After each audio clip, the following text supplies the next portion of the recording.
Guys, a little patch there. All right, I'm in an empty room and I'm talking to myself. Oh, but maybe somebody will see this when they watch the recorded version. Okay, hello everybody. Welcome to this insanely cold fake B12 Friday. I can't do outreach this week because it is about 2 degrees and nobody's outside anyway. So sometimes you just gotta pan out and think practically a little bit too. So, I've decided to go this route, but hopefully next week we can scale back into, at least need like 20 degrees, 20 degrees, 30, 40. Last week it was probably like 25, no, it was probably like 30. And we still had a few people stop by and talk. But anyway, if you're just getting here, we are starting Fake B12 Friday early. We're going till 7:30. Today is on the Intrinsic factor. Bam! So welcome. This will be a great, easy one to touch on. It's a very straightforward chapter, very simple.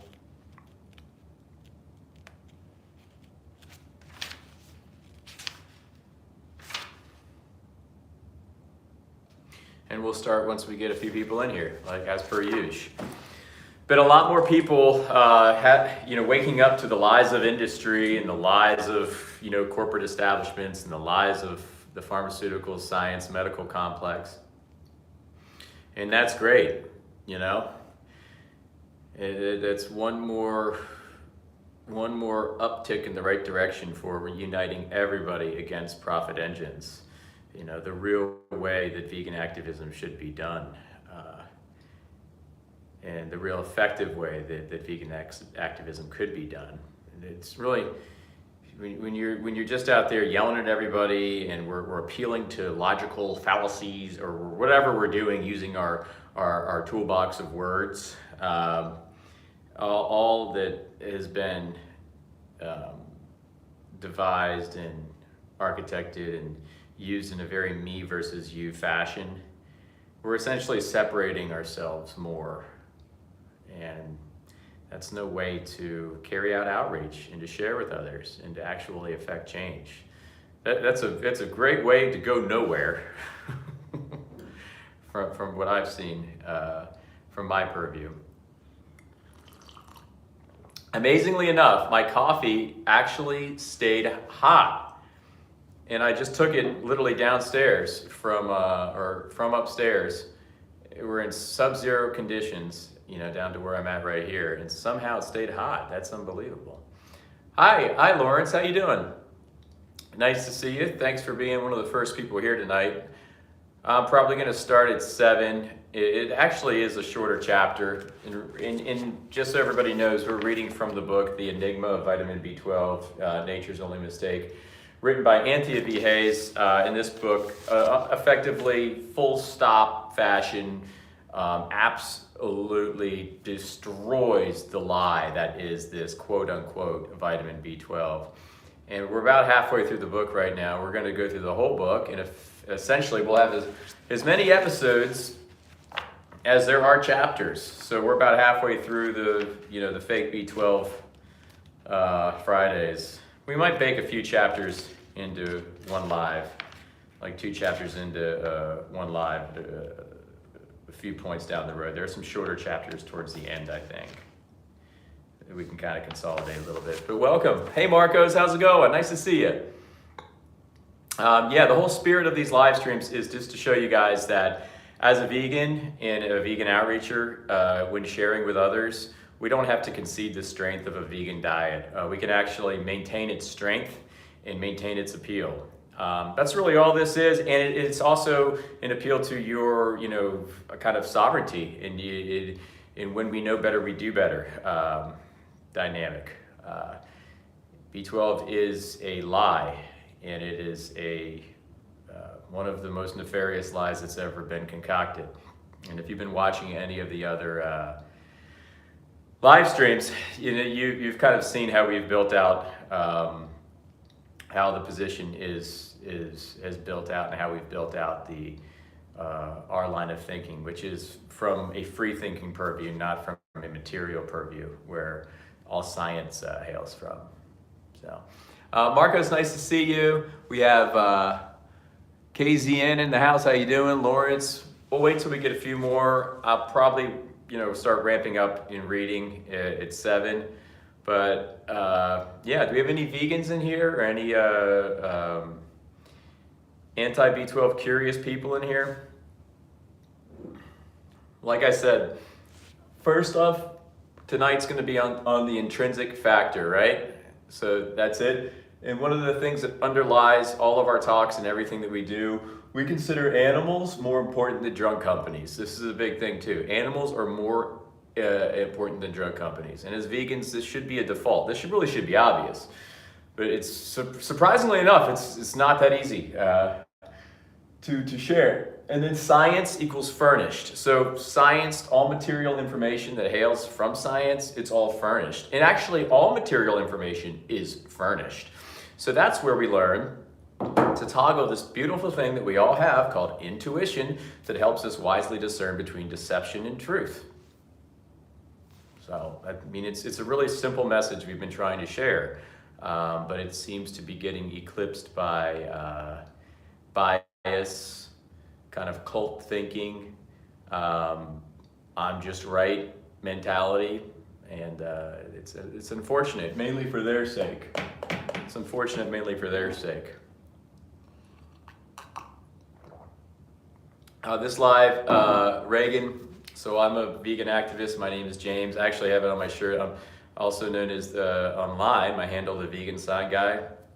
I go out, I hold a sign, and I simply ask everybody why they're not vegan yet. We ask a few questions that just tell them that they're vegan, and we try to unpack things, and we try to unpack different messagings that we've all been told, and in effect share with our human brother and sister that they and that we all have kind of been lied to by certain narratives and engines that have a vested interest in us staying compliant to these said systems that are in place. And I asked people, the first question is, would you consider yourself a guardian or a bully? Or I'll say, would you consider yourself a protector or a bully? And almost everybody says protector. I am a protector. The next question is, are you for animal abuse or are you against animal abuse? And always, it's against animal abuse. I ask them, are you for health or disease? It's always health. And then we just shore up the last question, right? And that's, what nutritionally do we need from an animal to thrive, to survive? Either or, whatever. And it's always a crickets, or it's an answer that they're not too, that we've all been told is the correct answer, like protein, or some people say vitamin B12, and that's what we're doing tonight. We're dispelling the whole apparent weakness that veganism has, the apparent kind of hole in its armor that it has, and that's what we're dispelling tonight. Some people say iron, some people say good protein. I get that one a lot. But the end of the dialogue, we try to cross all the T's, dot all the I's, let them know that you don't need anything from an animal and you get it all from plants. Everything. A vegan diet is strong. You get it all from plants. You don't need anything built out in a lab by science or businessmen, which is what B12 is. It's literally built out in a lab by science and businessmen. Sorry, I'm not drinking that. Not drinking that concoction, figuratively and literally. And we can get all the protein we need from the plants. So, but yeah, so a bit of an early start. I'm going to get started here. We're going to read about the intrinsic factor. Does anybody know what the intrinsic factor is or what it is said to be? Because there is a kind of perceived idea of what it is. There's kind of an essence of what it actually is, and we're going to get to that. And there's how the lie signals. We'll show you how the lie signals. And just how just how these guys were just so conniving. It's unbelievable. It's unbelievable.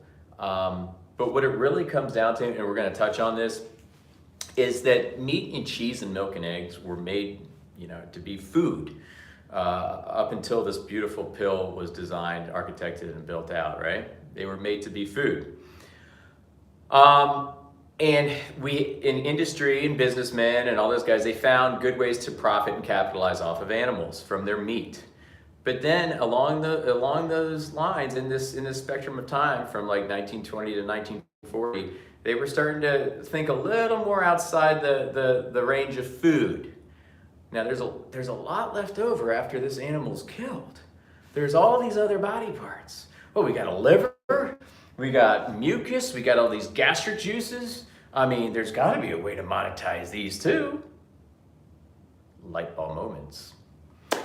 And sure enough, this is the exact fiber and crux of what the B12 lie is built out from, architected from. So exciting. It's kind of, these are cool live streams to join because it kind of takes you down the rabbit hole a little bit. It kind of takes the blinders off a little bit. It hopefully, and you guys all got to get the book, The Enigma of B12, Nature's Only Mistake, written by Anthea V. Hayes, where she literally compiles history. You can go in this book, which I have done myself, and look up the dates, times, people, places, happenings. You can confirm everything you want on the internet. It's all there. Everything's confirmed. She just compiled it, made it easy for you to see the lie, and made it easy for everybody to just simply use their own inner knowing, their own sovereign intelligence to decipher between what is a lie and what is a truth. And God, it boggles me to how strong this inertia has been built out.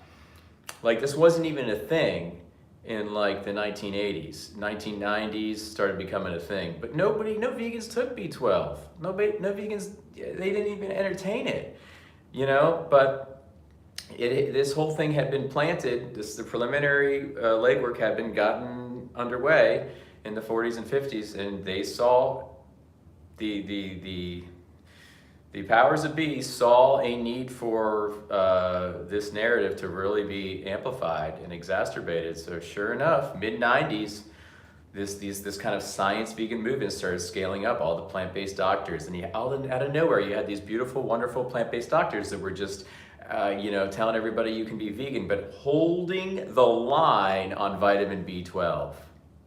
Huh. Interesting.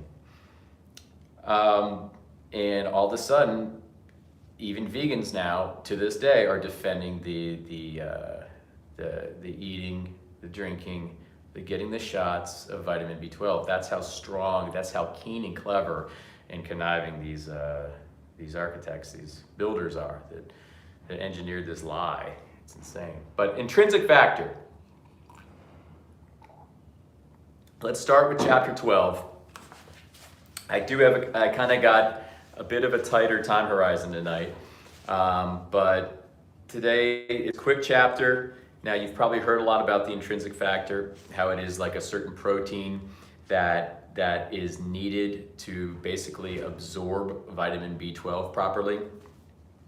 And a lot of pro B12ers are going to hold on to this lie, lean on it, and leverage it to give legitimacy to this whole circus. But tonight we're going to touch on that and just completely annihilate and destroy this whole notion. The name of the chapter is The Intrinsic Factor in the Human Microbiome. So we'll start right off the top. Okay, now there comes something that will be indelibly linked with vitamin B12, along with cobalt, cobalamin, cyanocobalamin, and pernicious anemia. These are all things that are related to vitamin B12. An entity called, quote unquote, the intrinsic factor. This will become known throughout vitamin land as the magic key that will facilitate the absorption of the extra special nutrients found exclusively in animal products, unlocking B12's supernatural healing powers. Intrinsic factor is defined by the Medline Plus Medical Encyclopedia as, quote, a protein that helps your intestines absorb vitamin B12. It is made by cells in the stomach lining. It defines vitamin B12 as a water-soluble vitamin that is naturally found in animal foods. And this is the understanding that you can only get it from fish, meat, poultry, eggs, milk, and milk products. Vitamin B12 is generally not present in plant foods. It also notes that, quote, the body can store vitamin B12 for years in the liver. And I believe this definition is still up there via Medline Plus. You can look all these definitions up. You can look up anything from the book and confirm it online, by the way. The basic dictionary definition of intrinsic factor in Merriam-Webster reads, a substance produced by normal gastrointestinal mucosis that facilitates absorption of vitamin B12. So it's exclusive to vitamin B12. Vitamin B12 is defined as a complex cobalt-containing compound that occurs especially in the liver. Is essential to normal blood formation, neural function, and growth, and is used especially in treating pernicious and related anemias and in animal feed as a growth factor, also called cyanocobalamin. The word intrinsic fits the description of belonging to the essential nature or constitution of a thing. So this is very generally a general pointing. And originating and included wholly within an organ or part, with intrinsic factor determining the ability to absorb. And once again, you can confirm all this online. A PubMed definition is a glycoprotein secreted by the parietal cells of the gastric glands in the stomach that is required for the absorption of vitamin B12. Deficiency of intrinsic factor leads to vitamin B12 deficiency and pernicious anemia. Glycoproteins are part of a diverse group of linked amino acid and carbohydrate chains, and parietal cells are defined as any of the large oval cells of the gastric mucous membrane that secrete hydrochloric acid. Okay, so you really can only unlock the magic of vitamin B12 if this intrinsic factor is just precision tuned, it's firing, it's healthy, the protein is there. You need this intrinsic factor. A study published recently in the National Library of Medicine entitled Vitamin B12 Deficiency defines intrinsic factor as being necessary for the absorption of vitamin B12 in the terminal ileum, which is the last and longest part of the small intestine that intersects with the large intestine. It then describes vitamin B12 in the customary way. Vitamin B12, also known as cobalamin, is a water-soluble vitamin that is derived from the animal products such as red meat, dairy, and eggs. But just like the condition of pernicious anemia, intrinsic factor deficiency is considered a very rare disease, also referred to as cobalamin-binding intrinsic factor. Keep in mind, cobalamin means cobalt in vitamins. So we're talking in terms of synthetics at this point. It is so rare, in fact, that less than 1,000 people in the entire United States were diagnosed with it in 2022. So intrinsic factor deficiency is so rare that 1,000 people in 2022 actually had it. And also keep in mind that intrinsic factor deficiency is kind of being shored up, made, and created in its own right by these people that are titling it and are obviously on the side of vitamin B12. Incredible. It is claimed that intrinsic factor deficiency is caused by changes in the GIF gene and is inherited in an autosomal recessive manner. It is characterized by pernicious anemia and neurological abnormalities, while B12 deficiency is said to cause pernicious anemia and disorders of the nervous system.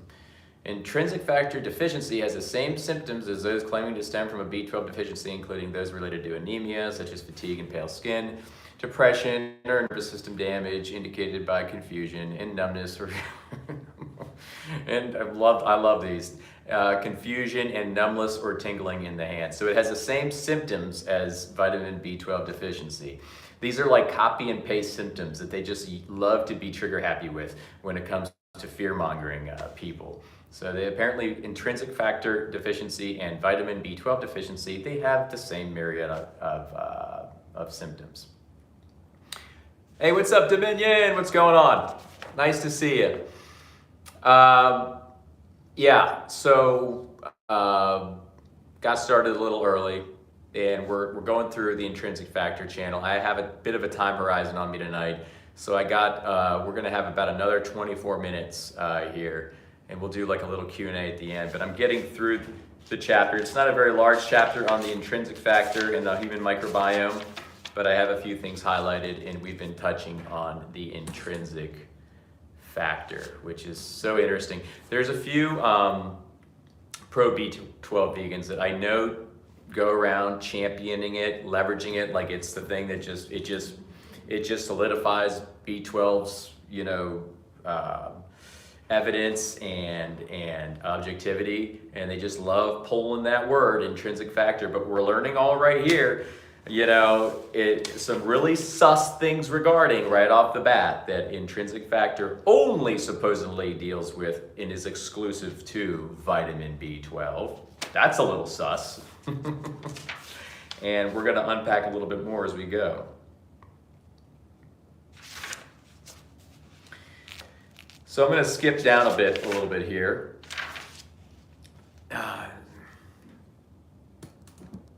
Oh yeah. Doctors and naturopaths and nutritionists. Yep, yeah, they love it.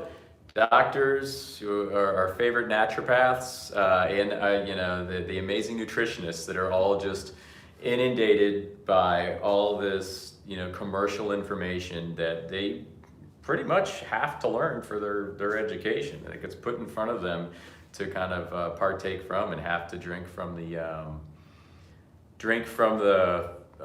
trough of, unfortunately. And we've seen how that conflates their greater sense of things. Okay, so what's the truth? Is intrinsic factor deficiency a rare occurrence, an epidemic, or perhaps not even occurring at all? I'm going to go with the latter. Not surprisingly, the only treatment given for intrinsic factor deficiency is, you guessed it, B12 injections, just as it is for anyone diagnosed with B12 deficiency or testing with low B12 levels. You have a problem, you're feeling numb, you're feeling a little tingly, a little confused, no problem, we got a shot for you. Just put up your shirt, we're gonna stab you, and we're gonna give you some B12, and you're just gonna be smiling your way out of this doctor's office. Right? And we're defending, why are we all defending injections? I don't get this. I mean, last time I checked, I can't even. Like the whole vaccine thing, that it's coming to my knowledge now that these science vegans are just all 100% behind as well. That's scary. Why are there so many science vegans in general? I'm telling you, I think most of them are across the pond. There's like this weird sect in England, London, Netherlands. They're loving the science. They're loving the atheism, the anti-natalism. They're loving this like really culty type of way of exacting veganism. Just terrible mainly for these guys. But really, guys, we're going to promote injections. Shame. So although this intrinsic factor protein appears to be a standard part of a healthy human gut, which basically the intrinsic factor is something that doesn't even need to be called intrinsic factor. What it really is it's something standard to the gut. And we're going to get to that in a little bit. But it's been so married to the idea of B12 that people can't see, and especially science vegans can't see over that. So although this intrinsic factor protein appears to be a standard part of a healthy human gut, it seems to only exist for the purpose of facilitating absorption of vitamin B12. What's up, Dream Dad? Nice to see you. Which, by the way, can only be obtained from eating animal products. It's extremely odd that it only performs this one function, as the human body is basically, now this listen up everybody, what the intrinsic factor idea, the notion is pointing to, is it only exclusively just deals with the facilitating of B12 absorption. That's sus, guys, that's sus. It's extremely odd that it only performs this one function, as the human body is basically a biological masterpiece made of intricate systems and groups of organs that all work together to sustain life. It's really this perfect, broad symphony of perfection, right? But what's been built out into the messaging is that the intrinsic factor, in a very just anomalous unfolding, only happens to deal with vitamin B12. This is sus, guys. This is a red flag to any of you vegan curious or anti-B12 curious people that might be in the room. It's sus. Once again, hey Ahimsa, how you doing? Nice to see you. Once again, vitamin B12 simply breaks all the rules. And as usual, the consumption of meat and dairy and eggs seems to be the one ironclad stipulation always present in any mention or definition of B12.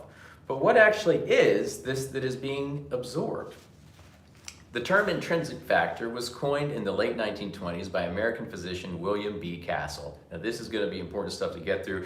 We're going to get through this, and I want to just, if we have any Q&A, we'll wrap up with some Q&A. But this is crazy. These page 116 and 117 have some real pointers to anybody that wants to skip ahead a little in the book. The term intrinsic factor was coined in the late 1920s by American physician William B. Castle, whose research involved trying to find out what caused pernicious anemia. This pernicious anemia really, they saw a lot of opportunity in this whole thing. Although he never quite figured out its actual case, when he orally administered normal human gastric juices to a few stricken patients, 9 to be exact, along with the mucus from pig stomachs and the muscle from cows, he claimed that it seemed to provide them with what they needed to survive illness. Now, I want to take a beat and I want to backpedal a little bit. So he's already planting the legwork that will soon be just taken and ran with for the whole vitamin B12 narrative. Look what he's doing. This is 1920, okay guys? Up till the 1920s, we're solid with the meat, cheese, milk, and eggs as far as selling it to other humans for nutrition, thinking they need it. Meat is necessary, it's normal, it's nice. They've got that narrative down pat, streamlined, precision tuned, it's in action. Now what's happening now is they're opening up and they're seeing more possibility. They're seeing utopian landscapes ahead. They're seeing more facets of the animal to be monetized. This is what's happening. And that's why this guy was paid a handsome amount of money to conduct this research. Because no matter how much money they spend, they believe in how they're going to net out when it comes to scaling profits in the coming decades. This is very important. So he's already using things that people cannot eat for meat, cheese, milk, and eggs, but he's using them in the spirit of building big future profits. So this is very important to pay attention to. He did note that when the beef muscle was given alone, it had no effect on blood formation.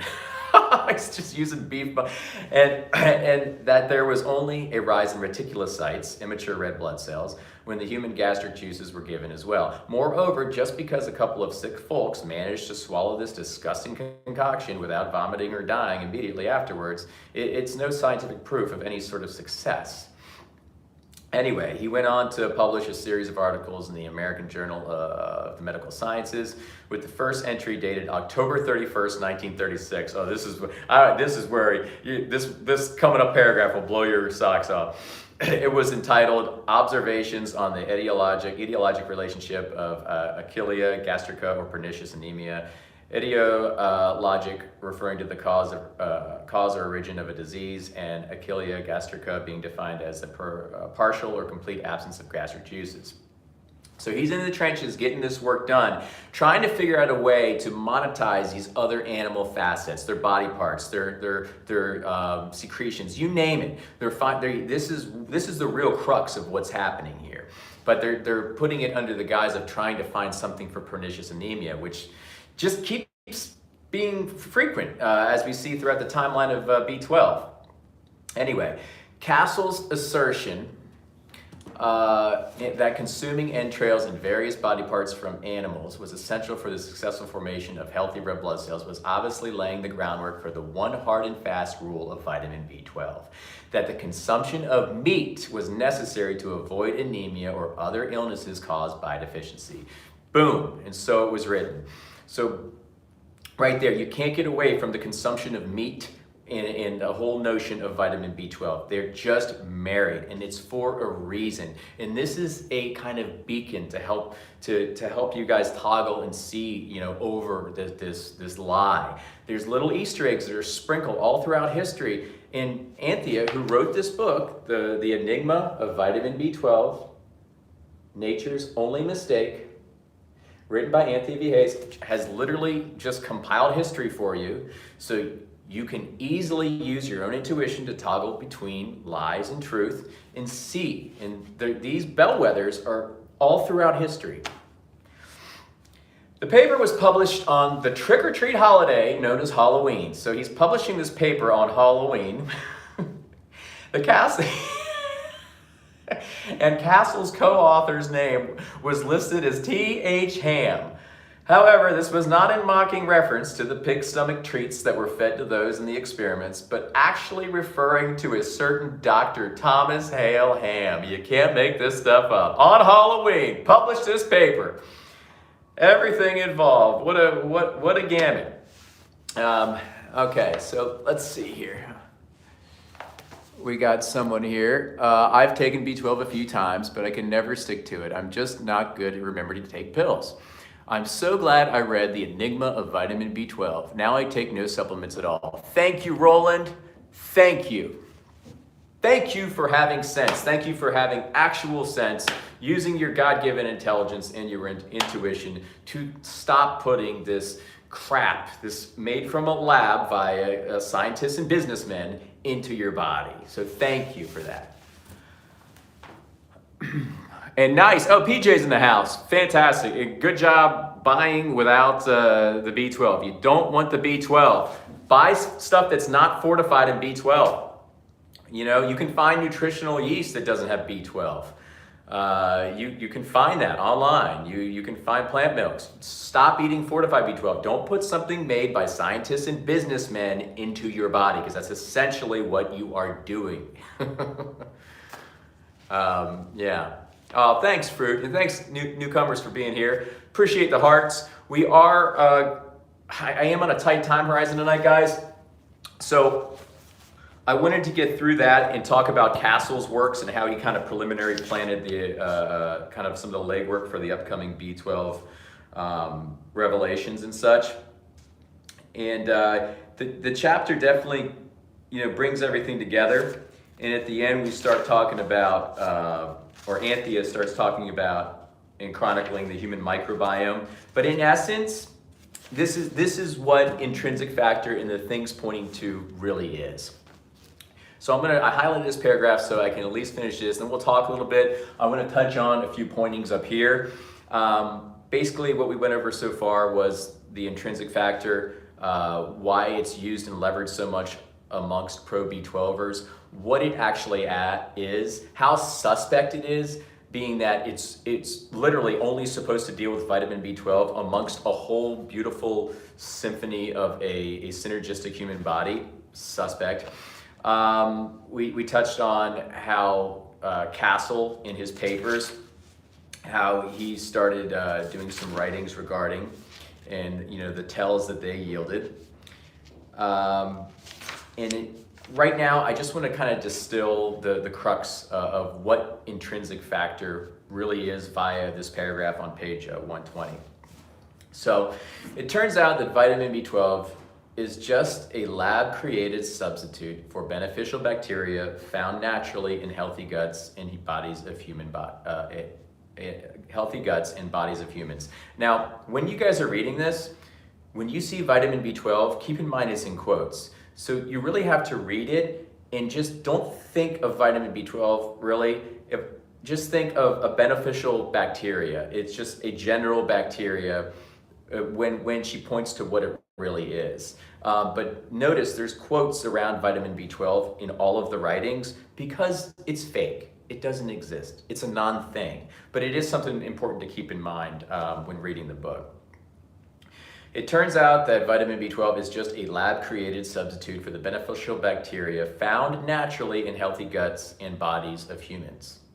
Not only is this bacteria present in the small intestine, gastric juices, in every major organ of the human body, it is also present in the other organs that make up the digestive system. Oddly enough, just as the intrinsic factor is claimed to be. Known as the gastrointestinal tract, this would include the mouth, esophagus, stomach, large intestine, and anus. In other words, this friendly bacteria exists virtually everywhere in a healthy human body, naturally, and with no need to consume animal products or synthetic supplements, or worry about a deficiency. So no need to worry about vitamin B12, guys. It doesn't exist and it's fake. You have a body that creates beneficial bacteria. It's a beautiful thing. Also in the chapter, she distills down what intrinsic factor really is. I don't really have time to precision find it right now, but it's in this chapter. I should have highlighted it. But the intrinsic factor is also something very simple and is not married to the idea of a fake vitamin. But maybe before the next live stream, or before I start chapter 13 next week, I'll retouch on that. But I guess one important thing that I just wanted to hammer in was, it's really important to understand is that, the businessmen, the scientists, the pharma guys, this is a big thing. They saw a lot of opportunity when it came to harvesting other facets of the animal. And already in the 1920s, we could see tells, we could see pointings of that with this guy, Mr. Castle. So, all these little, breadcrumbs or tea leaves that you just got to follow. Well, let's see what's going on in the chat. Yes, B12, 100% fake. And any other vitamin connected to a bacteria. Yeah, B12 it's just the outlier, the only outlier. But yeah, so I got a few minutes. Anybody in here B12 curious? Is there anybody in here that's just kind of quiet right now? And if you are, that's cool. The whole crux of these talks is to become better vegans and to become better vegan activists. To become actual sharers of truths, and not to carry on messagings that are at the expense of these guys, of the animals. When we carry on the messaging that a vegan diet is a weak diet full of holes, that is not doing our due diligence, our stewardship, and our guardianship to the animals, to these guys. When we say and we tell others that no, vegan diet's not perfect, this is a disservice to those of which we are protecting and trying to protect. So I hope that makes sense. Misfit Vegan got me hip to that book. Oh, so cool, so cool. We love Misfit Vegan. We love her. She's totally awake and sharing truths on her own channel. I'm so glad that you found her via, you found the book via Misfit Vegan. She's a legend, an absolute legend. And she's very real, you guys. Everybody in here, I know there's only 10, but guys, go subscribe to Misfit Vegan. She's real, she's raw. She'd love that. And she's super healthy. She eats, whole food, plant-based raw. She eats healthier than I do. I'll tell you that. She definitely eats healthier than I do, and she is a great example to learn from. So, oh really? Oh, that's so cool, Roland. Well, thanks for being here, and thanks for your kind words of encouragement and support. Tell other people, tell everybody. I'm trying to get these nice and hyped. We'll probably go until we run out of chapters. So that's probably, 13 more live streams. We'll touch on every chapter. It'll be a nice full package at the end on the playlists. Yeah, she's awesome. But yeah, so tonight was intrinsic factor. This is a big thing for anybody that's vegan and is still taking B12. The animals more important than defending the drug companies. I wanted to make this kind of an exhibit. Animals more than drug company, guys, more than drug companies. And then this one, I'm trying to read backwards, so bear with me because I had to write backwards, now I got to read backwards. Science equals furnished. So science equals furnished. So real quick, before I sign off, we have to keep in mind that all material information is furnished. All of it. All material information is furnished. And it has to come down to our intuition, which leads us to which is truth and which is a lie. And this is what me and Will Tuttle talked about earlier on in the month. If you guys get a chance, watch me and Will Tuttle's talk on intuition and how to develop it, kind of the untaught knower that knows and that is the discerner between truth and lies. We all have that. But what has happened is these outside external means have taken a lot of it away from us and created biases within us and certain allegiances. But we have to understand that money, in the making of money, is a big bellwether. Big bellwether. And this vitamin that so many vegans are so savagely defending has a $600 million a year over year revenue. That's a bellwether. And then me telling you not to do that, or Anthea writing and pointing to you not to do that, that makes no money a year. That makes no money a year. Not at least any figment relative to anything close to 600 million. Anthea is trying to get the word out. We're trying to sell books because we're trying to uncover a lie, or she's trying to, sell books, and I'm trying to help spread the message because we are trying to uncover a lie for everybody to see, and that requires energy. But then once again, we defer back to our intuition. We always defer back to our intuition. Are you going to believe a vehicle that makes $600 million a year, that sole interest is to inject people with shots, feed them pills, have them eat bacteria, have them eat vitamin B12, lab-made cobalt cyanide, and a mystery bacteria, $600 million a year? Or are you going to believe an ethical vegan who took time out of her life, 7 years, to compile a history, to build that out, to help uncover a truth and share the good news with everybody? I don't know, but as a vegan activist and a vegan of 13 years, I'm going with Anthea on this one. I'm going with this history book that has been built out for us to simply read from. All the information is confirmed online. You guys, anybody can always take a look at any of the information and confirm the people, places, happenings, organizations, companies. Everything's confirmed online. She just compiled it, made it easy for you to understand, and pointed towards the lie. That's it. So we have to keep in mind that the 1% of the 1% own more wealth than everybody else combined, times 2. And from that epicenter, from that nexus, festers down the tentacles that start off, or that have these that orient in front of science, that orient in front of academia, that orient in front of industry, in front of everything, you name it, politics, and then fester down even more and more and more until they're having the information that presents to your eyes regarding those said systems furnished proportionally to their vested interest of perpetuating money flows. So, guys, it's been awesome. I am at my time horizon right now. I do have to take off. I got to get back up, and yeah, I've got some stuff to do tonight. But I thought chapter 12 was great. Thank you guys for being here. A bit short tonight, I know. A bit short tonight, but next week we'll be heading into the next chapter,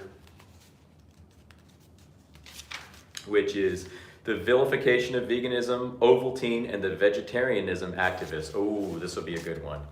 Just more tea leaves. Just more tea leaves. Help you find the truth.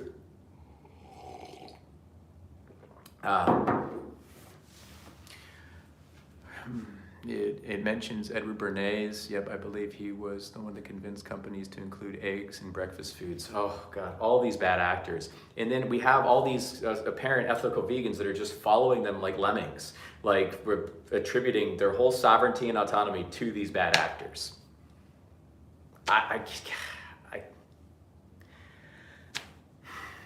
We can just have positive thoughts for a hopeful future and continue sharing. That's what we can do. And get everybody on the same page. When it comes down to it, as vegans and vegan activists, our main mission is to share with our human brother and sister, to tilt their heads up to profit engines and unite everybody against the profit engines, because they're the ones taking our sovereignty. They're the ones hurting the animals. They're the ones taking our thought autonomy. So that's what these are in the spirit of, guys. All right, guys. Oh man, Marcos, you're still here? Marcos, thanks for being here again. Man, you've been here throughout the entire thing, all since I started. Well, nice to see you, Marcos. And I think the next live I'm doing, guys, I'll be out Monday morning after the workout, right across from here in my gym, if all goes well. So, all right, I got to get ready to check out now, guys. That's it. Love that. Good thoughts, good words, good deeds. All right, everybody. Till the next time. Love you all. Have a great weekend. Stay warm. I won't be doing outreach this week. It's just too much. But hopefully next week we at least get into the 30s. We can get back out there. Oh, I appreciate that. Thank you, Roland. Yeah, love working out. So thanks a lot.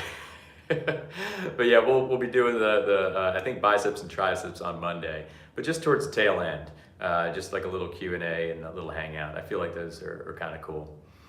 All right, guys, take care, everybody. See ya.